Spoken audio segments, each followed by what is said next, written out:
नमस्कार माय YouTube family. तर म्हाडाच्या 2640 घरांसाठी 2 वेळा मुदतवाढ देऊनही 62,000 अर्ज प्राप्त झालेले आहेत। तर अर्ज करण्यासाठी आज शेवटचा दिवस आहे। तर काय आहे अपडेट, चला पाहूया सविस्तर माहिती।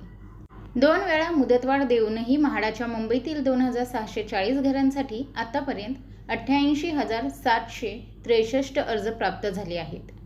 त्यापैकी 62,420 जणांनी अनामत रकमेसह अर्ज सादर केले आहेत। तर इच्छुक अर्जदार आज 28 मे रोजी रात्री 11:49 वाजेपर्यंत म्हणजेच 12 वाजेपर्यंत अर्ज सादर करू शकतील। तर 29 मे रोजी रात्री 12 वाजेपर्यंत अनामत रकमेचा ऑनलाईन भरणा करू शकतील। म्हाडाने मुंबईतील विविध गृहनिर्माण प्रकल्पांमधील 2640 घरांच्या विक्रीसाठी लॉटरी जाहीर केली असून ऑनलाईन अर्ज नोंदणी व अर्ज स्वीकृती प्रक्रियेला 30 मार्चपासून सुरुवात झाली। घरांच्या किमती अवाक्याबाहेर असल्यामुळे सुरुवातीपासून लॉटरीला अर्जदारांचा म्हणावा तसा प्रतिसाद मिळाला नाही।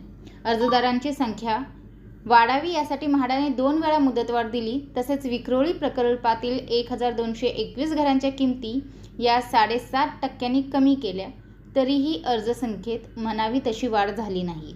म्हाडाच्या मुंबईतील घरांसाठी अर्जदारांचे लाखोच्या संख्येने अर्ज येतात।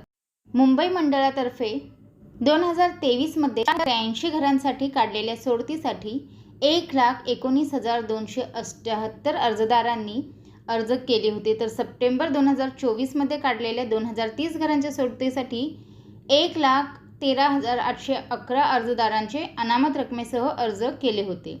यंदा घरांच्या किमती सर्वसामान्यांच्या बजेट बाहेर असल्यामुळे लाखाचा टप्पा म्हाडाला पार करता आलेला नाही। तर म्हाडा मुंबई लॉटरीबद्दल हीच अपडेट मला आपल्यापर्यंत पोहोचवायची होती। व्हिडिओ पाहिल्याबद्दल धन्यवाद। आपल्या सर्वांचे आभार।